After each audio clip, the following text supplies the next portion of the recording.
Hey guys, it's Ellen Brock, novel editor. I hope you are all doing really well. Today we are going to be talking about understanding feedback.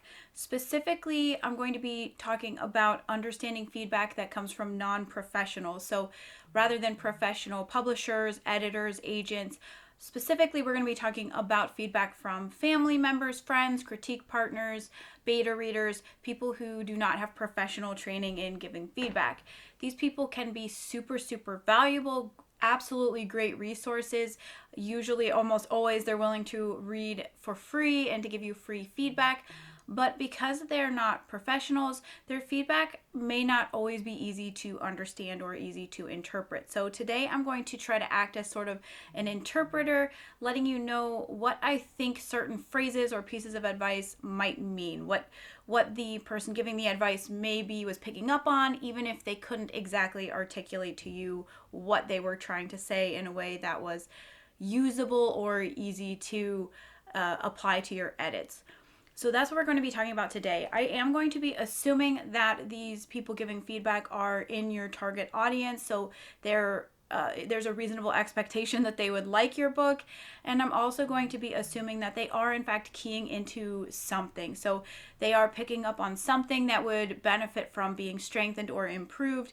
But please, as a blanket statement across the whole video, always keep in mind that there's the possibility that they are not correct or that they aren't representing the broader readership. So they may have an opinion that's specific to them and other people don't agree. It's always a good idea to try to focus on the feedback that you're getting repeatedly from multiple critique partners or multiple beta readers, family, friends, etc. So with all of that said, let's go ahead and jump into some common phrases that you might hear in your feedback and what I think they really mean or what they're really trying to say. Number one, I don't understand the characters. You might hear some variations of this, like I don't understand the character's actions, or I don't understand why the character's doing what they're doing, or I don't understand what the character wants. Usually what's going on here when this is the type of feedback that you're getting is that the motivation has not been clearly conveyed to the reader. So there may be a goal, the goal may be clear, but the motivation is that driving force that provides meaning and a lot of emotion to the goal. So if you've conveyed just the goal, even if you know the motivation and it just isn't coming across, that can often result in readers feeling like they don't understand the characters. They don't understand why the character's trying to do what they're trying to do. They don't understand why the character feels the way that they feel.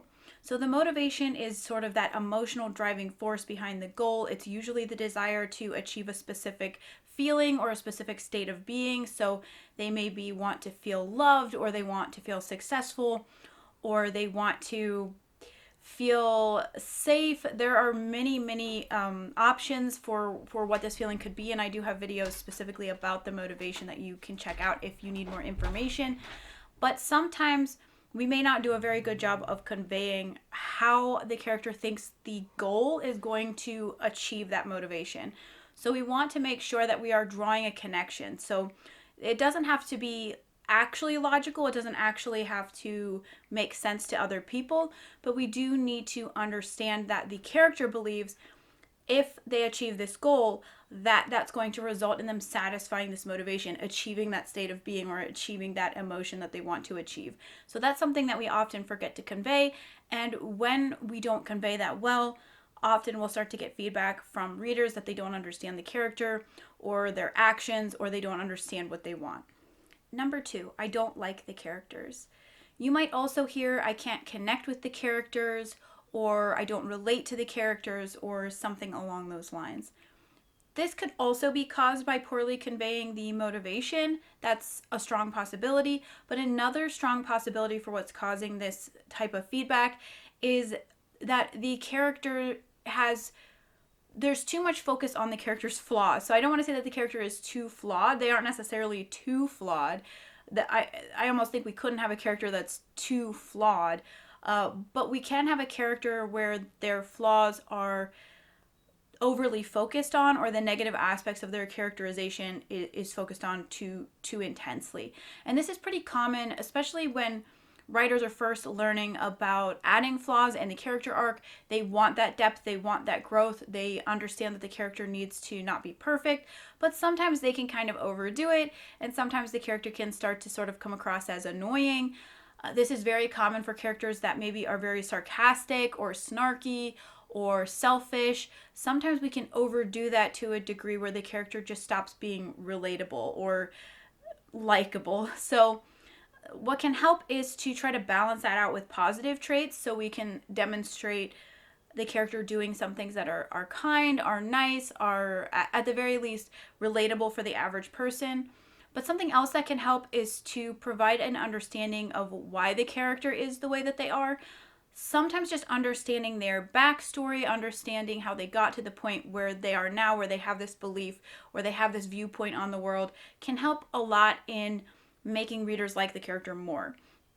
So while of course we don't want to bog down the early parts of a novel with a ton of backstory, we can at least give clues to that key piece of backstory, that caused them to develop their belief or their viewpoint on the world, and that can help to create a stronger connection to the character.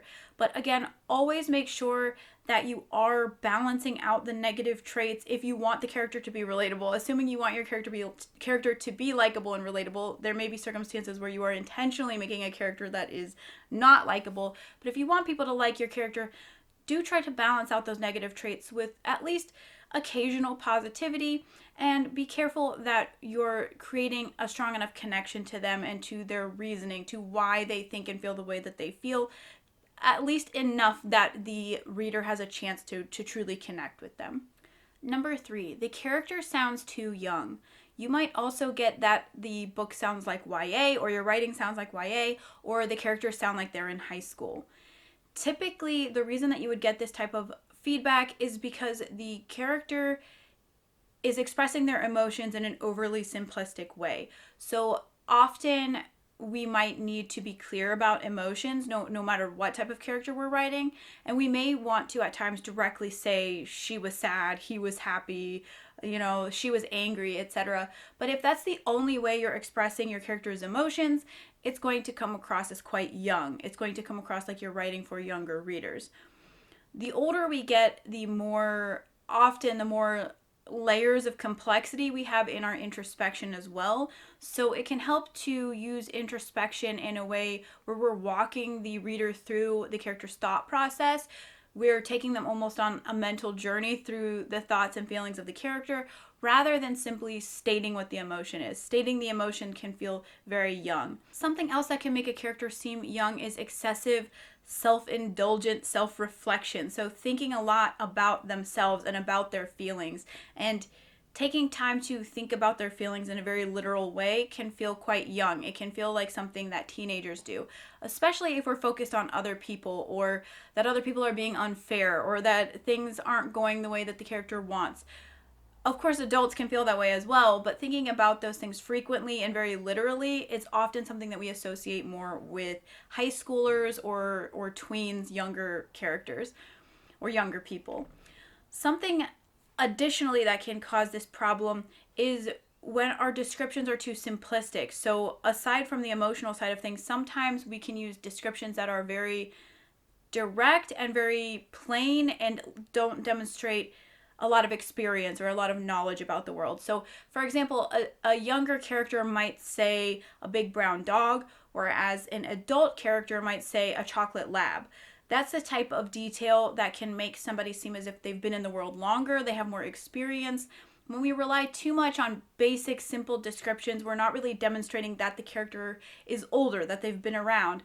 An older character might be able to describe specific types of flowers, not just that there were flowers. Or they may describe pieces of furniture with more literal terms for what that furniture is. They might know words like armoire or buffet, and a younger character might not be able to use those types of descriptions. So sometimes we can pile up a lot of descriptions that feel very young just because they are so basic or so simple. So that's another thing that you can look out for or check in your writing if you're getting that kind of feedback that it feels quite young. Number 4, the character is overreacting. You might also hear that the character is melodramatic, or the character is a drama queen, or they're too emotional. So, interestingly, what typically happens with this, it's not so much that the character is too emotional or that they're reacting in a way that's over the top, because a lot of the time characters act in ways that are over the top, but you won't always get this feedback. Typically, what causes this is a disconnect from the characterization. So the character is getting really, really upset about something, but you're not conveying what that something has to do with their characterization. So when we want that high level of emotion and we want that intensity in a scene, we want there to be a connection to the motivation. So, for example, the character feels that whatever's happening in the scene is pulling them further away from their motivation, or pulling them farther away from their goal, which they think will satisfy their motivation, or it might be triggering that false belief, or igniting their flaw because it violates that belief that they have, that they haven't yet grown to have a different perspective on. So those are the ways we can connect the events to their characterization, and then that's going to make their emotional reaction a lot more understandable and a lot more dynamic and interesting. So instead of coming across as if they're just being a drama queen, it will come across as if this thing is really, really important to them. And that's really what we want in terms of those high emotion scenes. We do want to be careful that we're not trying to make every scene ultra, ultra high emotion, because that can also be exhausting for the reader. And you could potentially get this kind of feedback because you're just putting too much into every scene, too much emotion into every scene, that there's not enough logic or not enough action to balance out those emotions, those strong emotions. But typically, we'll be okay with strong emotions. Readers will be okay with strong emotions as long as we see what the relevance is. We don't want, for example, a character getting mad at work because their boss asked them to stay late. It doesn't interfere with the goal. It doesn't violate their motivation. It doesn't hold them back from achieving their motivation. It's just a thing they don't like, and they throw everything off their desk, or they storm out, or they quit their job. If we don't see why it's relevant to their motivation, to their goal, then it's going to potentially seem melodramatic, and it's purely because it feels so disconnected and so separate from the core of what the story is about. Number 5, the story feels slow. You might also hear that the pacing feels off, or the pacing feels funny, and typically this happens because, in a broader sense, it can happen because of story structure, because there are plot beats missing, especially those more minor plot beats. But I would say often this actually is more likely relating to scene structure. So we want to make sure that our scenes are all contributing to the plot, that each scene is moving the plot forward. What can sometimes happen is we can include a lot of scenes because there's content that we want to convey to the reader. So there may be information that we want to convey, or we might have a dialogue that contains something that we want to bring across. But just wanting to bring across information doesn't mean that the scene itself is moving the plot forward. We want to make sure that each scene has a sense of momentum, that something changes. Each scene should be sort of like a stepping stone. So when you get this kind of feedback that maybe the pacing feels odd, or the reader might also feel that there may be an undefinable sense of just not being able to get into the story, or wanting to put it down, or finding it easy to put the story down. And that often comes from that lack of momentum out of a scene. If we sort of close things off at the end of the scene, we don't get that sense of like, what's going to happen now? How are they going to react to this thing? How are they going to move closer to their goal now that this thing has happened? If we don't have that sense of momentum out of scenes, the pacing can feel pretty off. Number 6, I don't care what happens next. Usually this is a problem with the stakes. So it absolutely could be a problem with story structure or with scene structure, with the pacing, but often when readers say that they don't care what happens next, the problem is the stakes. We want to make sure that the stakes are clear, that we can clearly identify them, that the readers can clearly identify them. So the reader should be able to fill in the formula. If the character doesn't do X, if they don't achieve this thing, then Y, the stakes will happen. So if the reader doesn't see what those stakes are, they can't identify them, it will be very difficult to emotionally invest. It'll be very difficult to feel a sense of intensity and to really want to know where the story is going. So we want to make sure that we are demonstrating what the character has to lose, what's at stake, what the risk is if they don't achieve what they want to achieve. And of course, we need to see how those stakes will hold them back from achieving their motivation, which is sort of the glue that holds everything together. We might also need to demonstrate the antagonistic force better. So we might need to do a better job of showing how the antagonist is actually threatening, is actually dangerous, is actually potentially going to prevent the character from getting that thing that they want, from achieving their motivation or achieving their goal.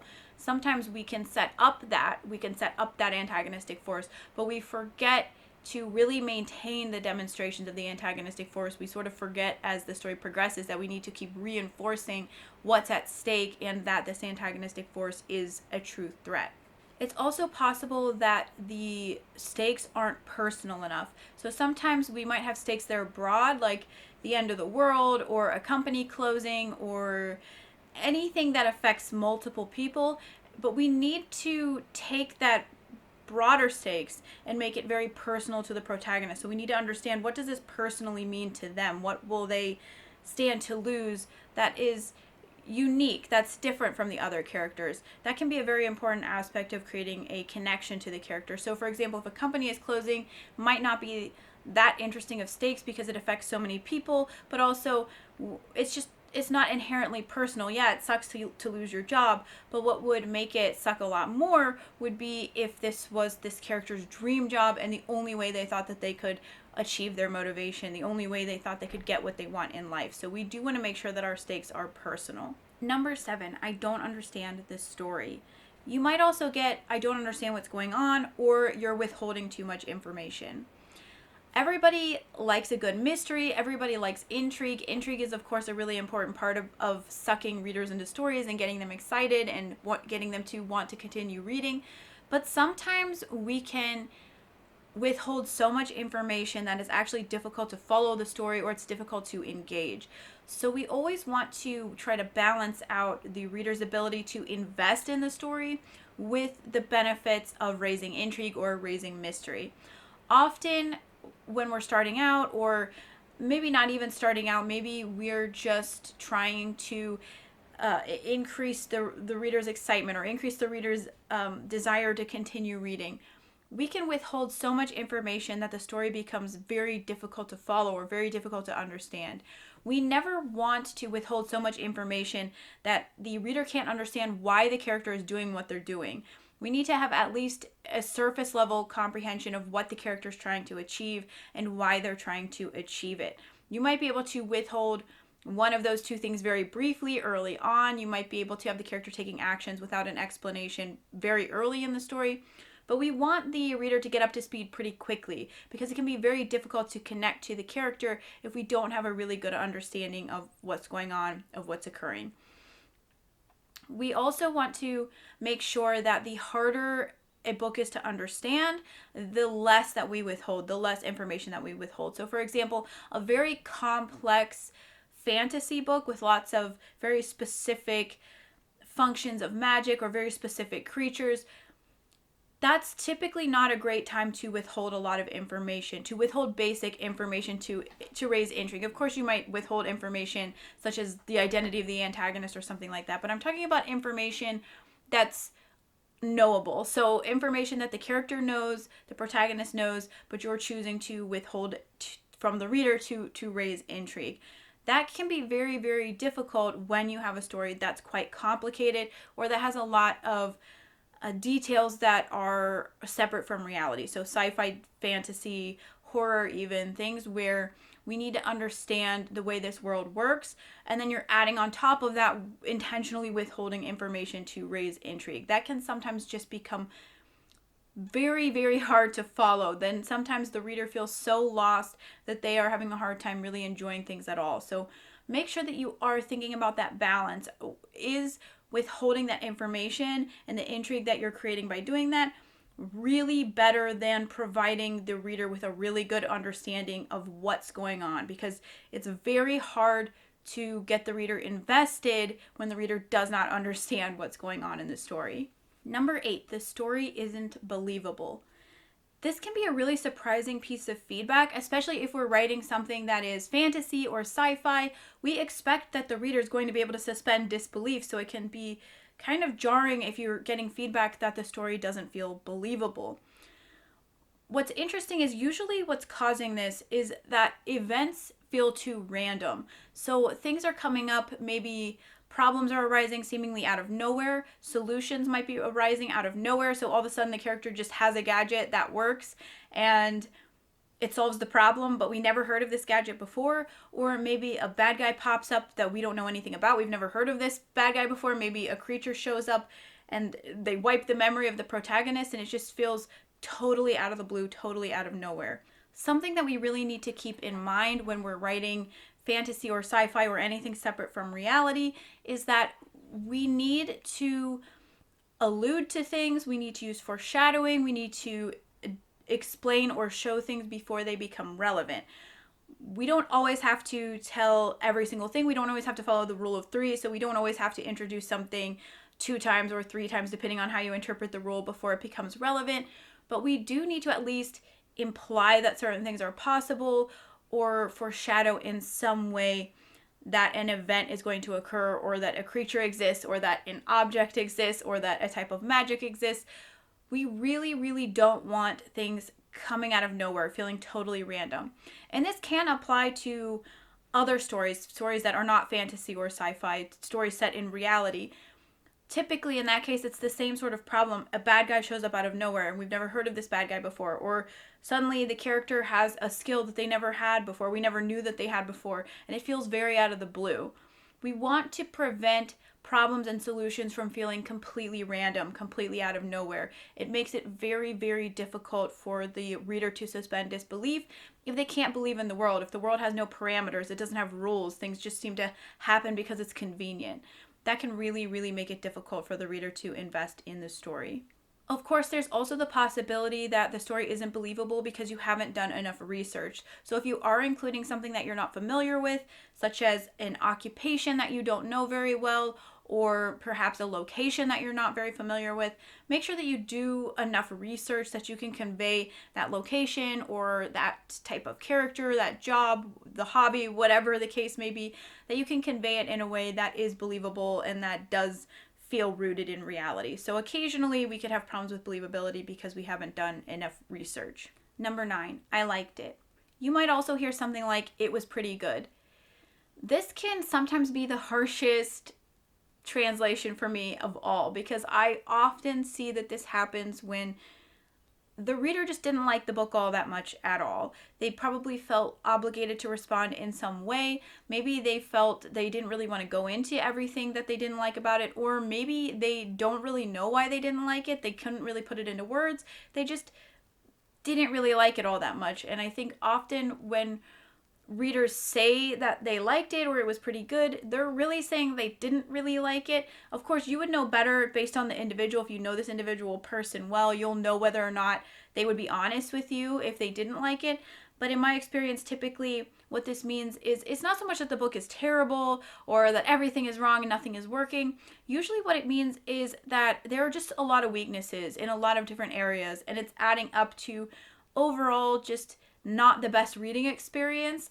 And the beta reader or critique partner or your family member or friend might not really want to tell you that, or might not really understand how to tell you that, or not know how to put into words what they didn't like about it. It may be they just overall didn't have the best reading experience and they don't really know how to tell you. So don't feel discouraged if you do get this kind of feedback. If you get some very basic, I liked it, it was fine, it was pretty good. I know it sucks to get that kind of feedback, but try not to take it too harsh. Usually what that means is that there's no one single thing that they can point out and say, this one thing is super, super not working, or, this one character, I really didn't like them, or this one plot event was really, really dumb to me. They're not saying something harsh. It's more likely the case that just everything could use some strengthening, which is good because you're getting this feedback to go into edits and to start trying to improve your book. And often this just means the book on the whole could use strengthening. Number 10, silence. This is another one of those harsh reactions where it can be really frustrating. We can feel that this person agreed to read our book and then they never respond, they never say anything, and that can feel very painful. It can make us sort of spiral. We can think, well, it must have been terrible. They must not have liked it at all. And of course, it could be the case that they realized pretty quickly that they didn't like it and they didn't finish it. I think in most cases, if you get silence back, they either never started it to begin with or they didn't finish it. And that may be because they realized they weren't in the target audience. It may be that this is someone who just wouldn't enjoy your book under any circumstances. It might also be that something just came up in their own life, or they got busy, or they didn't realize that it was as long as it was going to be. There are so many reasons that you could end up not getting any reaction or any feedback from beta readers, critique partners, etc. If this does happen a lot, I would suggest looking at your writing itself, because typically if a lot of people aren't getting through a work, usually what that means is the work is overall quite amateurish. So the writing itself may be very difficult to understand. That's a common reason that a lot of people might give up on the work, is if it's very difficult to follow your writing, it's difficult to understand, or it's very difficult to engage with. So if you think that might apply to you, I would definitely check out my videos on paragraphs and line by line writing, and maybe my Let's Edit videos. Those might all help you to amp up your writing itself so that it feels a little bit more professional and a little bit more enjoyable to read. So that is all for this video. I really hope that you guys liked it and that you found it helpful. I'm very curious in the comments if you guys could let me know other types of feedback that you've gotten that you've maybe found difficult to interpret, or if you have a different interpretation of any of the feedback in this video, I'd also be super interested in hearing it. When you guys watch this video, I will be on maternity leave. I'm currently 8 months pregnant, so I'm filming this ahead. And so I probably won't necessarily respond in the comments. I guess we'll see how it goes and how I'm feeling, how baby's doing. But you might not hear from me for a while. But I will come back and read your comments in the future. So do please leave them, and I will be really glad to read them later on. If you want to help support the channel, I do have a Patreon. There are some cheat sheets on there. I do a podcast on there every other week, and I will be pre-recording those for maternity leave. So definitely check that out if you're interested. And I really, really appreciate those of you who have decided to support me through maternity leave on Patreon. It means so, so much to me. It's so difficult to have a maternity leave when you are self-employed. So I really, really appreciate that. And I really hope that you found this video helpful. I will be back with another video in the near future. And in the meantime, happy writing, guys.